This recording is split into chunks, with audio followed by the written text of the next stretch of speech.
오늘은 샬롯 로크우드와 메이지 로크우드에 대한 제작 뒷이야기를 해보려고 합니다. 원래 폴론 킹덤 제작 당시 벤자민 로크우드의 딸의 이름은 샬롯 로크우드가 아닌 메이지 로크우드였습니다. 제작 총괄이자 작가였던 콜린 트레버로는 한 여성이 자신의 반려견이 죽자 슬픔을 견디지 못하고 유전공학 기술을 이용해 반려견을 복제했다는 기사를 보게 됩니다. 그 이후 메이지 로크우드의 이야기를 변경합니다. 벤자민의 딸 메이지 로크우드는 원래 1983년 8월 15일 생입니다. 그리고 2008년 6월 31일이라는 가상의 날짜에 사망했다고 설정되었고, 그녀의 장례식이 2008년 7월 5일에 이루어졌다고 설정됩니다. 그러나 소품이 만들어지고 난 시점에 제작진은 설정 오류를 발견합니다. 메이지의 죽음으로 인해 해먼드와 로크우드 사이에 결별이 발생했다는 것이 주된 스토리 배경이었는데, 해먼드는 1997년 말, 메이지는 2008년 사망, 시간이 안 맞는다는 오류가 발생했죠.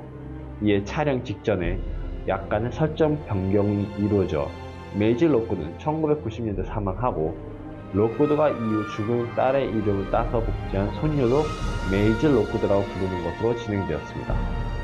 이렇게 해서 주라기 월드 폴론 킹덤 당시 이야기는 메이지 로크우드가 사망하고 딸을 잃은 슬픔을 견디지 못한 아버지 벤자민 로크우드가 딸을 복제해 손녀로 키웠다는 이야기 설정으로 진행되었습니다. 주라기 월드 폴론 킹덤이 개봉하고 나서 주라기 월드 도미니언 각본이 작성되는 과정에서 하지만 이러한 이야기는 변경됩니다. 가장 먼저 벤자민 로크우드의 딸 자체에 대한 변경이었습니다.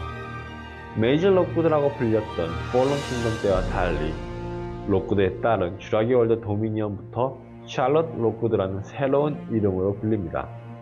그녀의 생년월일과 사망일도 변경됩니다. 1983년 8월 15일이라는 생일은 1974년으로 변경되고, 2008년 6월 31일 또는 1990년대라는 사망일도 2009년 초로 변경됩니다.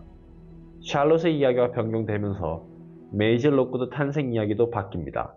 로크우드가 아닌 아이를 가지고 싶었던 샬롯이 자신의 DNA를 복제해서 메이지를 만들었다는 이야기로 바뀐 것이었죠. 샬롯과 메이지의 이야기가 바뀌게 된 이유가 확실하게 제작진으로부터 공개된 것은 아닙니다. 그러나 아마 이는 무성생식 이야기를 위해 변경한 것으로 보입니다. 주라기 월드 도미니언에서 우 박사는 빠른 속도로 번식하는 메뚜기들을 막기 위해 메이지와 베타의 DNA를 연구하고 비교하여 메뚜기들이 자연적으로 사라질 수 있도록 하는 새로운 메뚜기를 만들기로 결심합니다. 이러한 스토리로 인해 샬롯과 메이지의 이야기가 변경된 것으로 보입니다. 또한 극 중에서 로크우드 딸의 생일이 적힌 소품이 등장한 적이 없으니 날짜를 변경한다고 해도 이에 대한 설정에는 큰 문제가 없었습니다. 삭제 장면이나 등장하지 못한 소품이 공식 설정으로 인정받기는 어려우니까요. 그렇다면 폴론 킹덤에서 밀스가 클레어와 오웬에게 말했던 메이지의 이야기는 도미니언에서 어떻게 변경되었을까요? 또한 로크우드와 해먼드의 결별은 어떻게 변경되었을까요? 콜린 트레버로는 밀스가 말했던 내용은 그가 로크우드로부터 들은 거짓말이라고 공식 설정 자문가들인 카오스 디어론 팀에게 말합니다. 메이지가 샬롯의 복제인간이라는 사실을 알게 되자 로크우드는 밀스에게 자신의 딸과 손녀를 지키기 위해 진실을 말하지 않고 자신이 샬롯의 죽음을 견디지 못하고 그녀를 복제하려 했고, 이로 인해 존 해먼드와 갈라서게 되었다는 거짓말을 했다는 이야기였죠.